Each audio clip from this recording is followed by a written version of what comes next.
fans, introducing to you first on my left, fighting out of the blue corner. He is wearing black trunks, trimmed in white. He is training out of Bonita Mixed Martial Arts in San Diego by way of Southeast San Diego.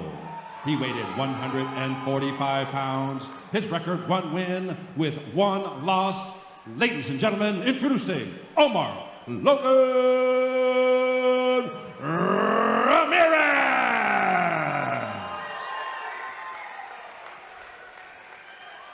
His opponent across the cage on my right, fighting out of the red corner. He is wearing black trunks, trimmed in white. He is training out of Sub Fighter MMA, Lake Forest, by way of Westchester, New York.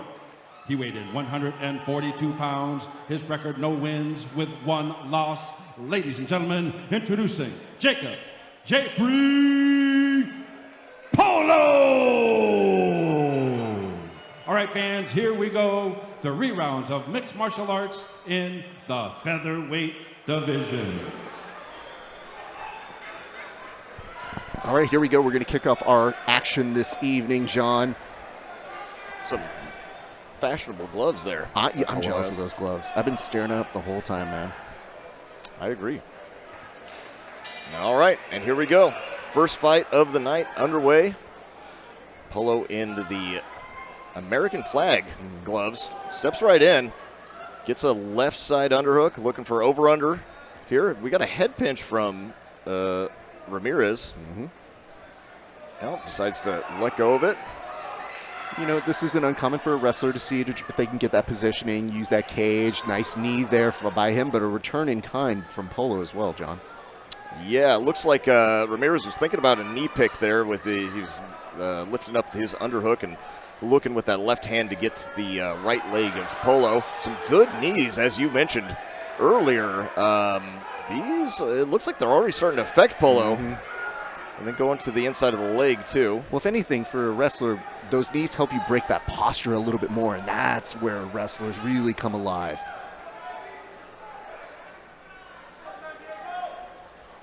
Now we're back to the striking. We're going to find our distance with a few kicks here, and I would not be surprised if you see Omar continue to put that pressure on him, looking to see if he's got an angle of the cage, but some very nice strikes here, John. Interesting, too. You see Polo, like, he'll started southpaw, and then as Ramirez started to wade in, he switched to orthodox. Now he's back to orthodox again. Not sure. MMA fighters in recent times are much more likely to switch stances, even at the amateur level. Oh, and that's a good right hand, and that hurt Polo. Polo's very much covering up right now. And those hammer fists just find their way from standing. I think there may be an attempt. No, he might be content just keeping up against the cage with the return to those knees. Yep, and 10 he's scoring seconds points left to right go. there, John. Continuing. He knows he's short on time here. Doesn't quite get that left up, but instead now there's likely going to be a break in the action just because of the time of the round ending right there. But you know what? Very good start for one Omar Logan Ramirez. Yeah, curious to see how hurt Polo was. I guess we'll see that at the beginning of the next round if it's still affecting him.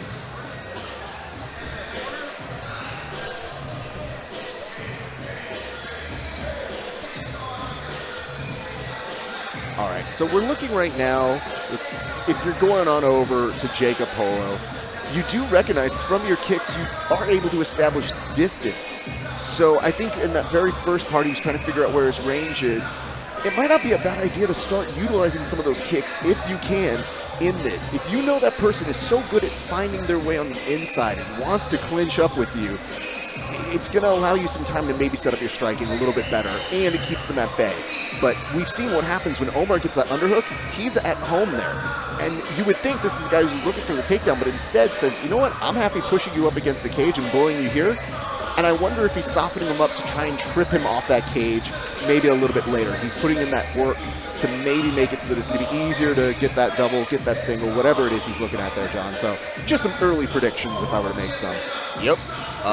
Curious to see. It looks like Polo, right before they started here, he was out more towards the center of the cage, raring to go. So maybe he's fully recovered from whatever pain he was in Sure. from that punch in the first round. So toward the end of that, when he was covering up a little bit, you know, it's hard to get a real assessment of how much it impacted him, but Ooh, definitely okay. didn't allow him to do it. But now, looking at him, right back in force. Now he's really putting his combinations together much better here.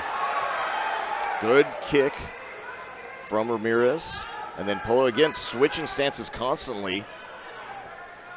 And the thing is, I don't think that Omar doesn't want it to be a striking exhibition. I think he's game for it. I just think that this strategy works a little bit more for Jacob to maybe get some respect in this fight. But again, underhook happening very easily. And it keeps looking like he wants to slip back and almost to take the back there. But he is so good at staying here and just being confident. And he finds the cage once again.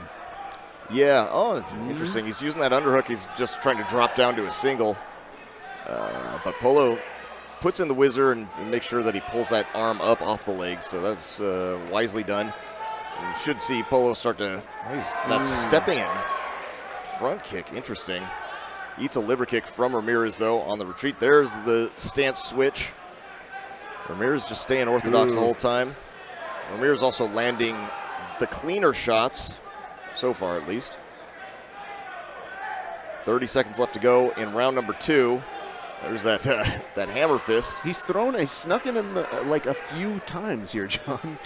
I'm wondering, oh, wow, that was a good leg kick. Turned Polo all the way around. Oh, nice Superman punch with the jab, switching stances, and then that's where I think the switching stances is really strong if you can chain it right. And nice dropping down to this double. This is a good double.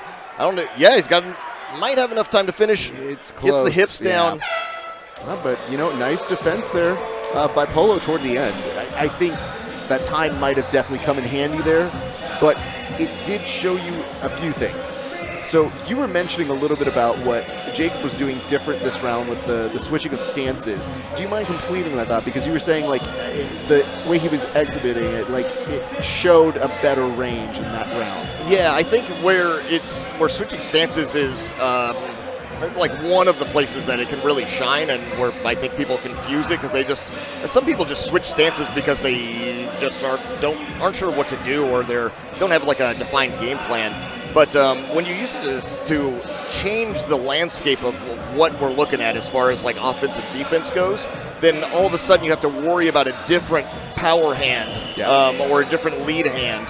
So it can set up unorthodox striking when you switch stance, because normally, you know, if you change your stance when you're stepping in, now you've got a different jab, and you typically wouldn't have to worry about that hand as much, etc. So like that's where it's really at its one of the places that it's at its strong point, and I think Polo started to use that much better in that second round. What I found was he was finding his range better when he was utilizing that as well. So the switching of stance, he knows how to find a better angle, and he was coming across the top right there. But now, is a spinning back kick to the leg? I believe it is. Okay. Keep him guessing, John. Never let him know your next move. Absolutely. Yep. And here we can see Polo. There he was, southpaw. Nice. Oh, a good flurry, and then right onto this single leg. Was head outside, now head inside. Good underhook from Polo. Polo seems pretty confident he's going to be able to stop it here. Ramirez got the hands locked, so he might try to get his head out of here, put his hips in, and just lift. He might just be being patient on this one, John, if you get the sense, because you mentioned the grip, and it looks like a very good grip, but instead he returns back to his old favorite, that underhook here, and now that pressure allows him to get some of those knees in. Jacob is getting a few hands in there very nicely, but look, now he's reverse position, and I think if you're Jacob, you kind of want to just go back center of the cage. Yeah, interesting to see. Ramirez going for that pinch headlock again. I'm not sure exactly what he's going for. Stepping in and throwing a right-hand hammer fist to the legs, but then eats some punches in the face. So I'm not sure maybe the best range to try to do that. But, there you go. Yeah. Ducking the head, moving it offline, throwing that overhand right. There's 30 seconds left to go in this fight. And, you know, the nice part is we've seen some adjustments for both the gentlemen. And as we start to draw down to a close, you get the impression that, nice spinning that fist there. You get the impression that I think there's a confidence in Omar that he probably did enough. because he kind of hasn't relied on the wrestling to really just kind of show him through. I think he got to a point where he was like, you know what? We can win this standing up. We can win it with pressure.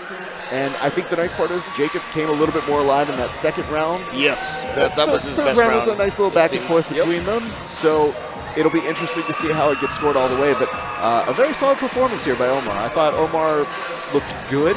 I thought that there are some definite signs. And I mean, when you build yourself as a wrestler and you don't utilize your wrestling to its fullest extent, it makes you wonder, like, how much more do we see out of this kid in another fight? How much more do we see him? Maybe if the equation's a little bit different. It's interesting, too, because at the amateur level, sometimes, like, how much of that is they're just testing new things, right? Because now's you don't want to do it when you're a professional and you got a lot on the line, right? You do it when you can make mistakes and lose an amateur fight. John, I hate to interrupt you. I just now took a look at what Omar has tattooed onto his torso. Do you see on his stomach right now? On his stomach, he actually has Chucky. He had Jason, as in from Freddy versus Jason. Like, it's kind of remarkable to see the tattoos that have gone on there. Like, it's a very specialized, like, what horror characters can you put on this body? I like that. It's like a Mount Rushmore of horror characters. So I can appreciate that. I like you got the Mike Myers on there, too. Yep, you see that, too. And my thing is, when I'm looking at it, I go, that's how invested we were in the fight. It didn't process we didn't even, until the very end when I go, wait a minute, I know who these characters are. I know Jason. I know Michael Myers. All right, it looks like we're about to get a fight result here in just a few seconds. But again, can't thank you guys enough for joining us. It does look like the judges are still kind of, I guess, giving the decisions here. So we do not have our announcer back in just yet. So interesting. Your bated breath is our bated breath, your audience, just to let you know that. But I do appreciate this. Polo is definitely shadow boxing and staying in the moment. Yeah, although you can see the ref was giving him a little bit of a side eye there.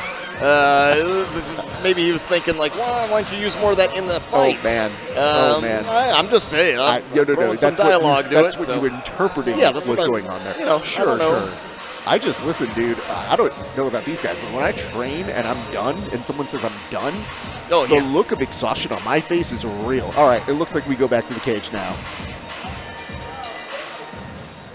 Ladies and gentlemen, after 3 rounds of action, we go to our scorecards. We have our decision. Judge at cage side, Jackie Duncan scores the bout 29-28, while both judges cage side, Carlos Schaud and Eric Eade, scored the bout 30-27 in favor of our winner by unanimous decision, the blue corner, Omar Logan Ramirez.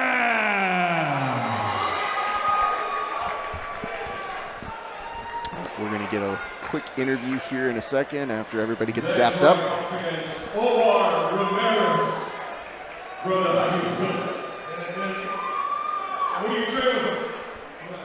Who do you train with?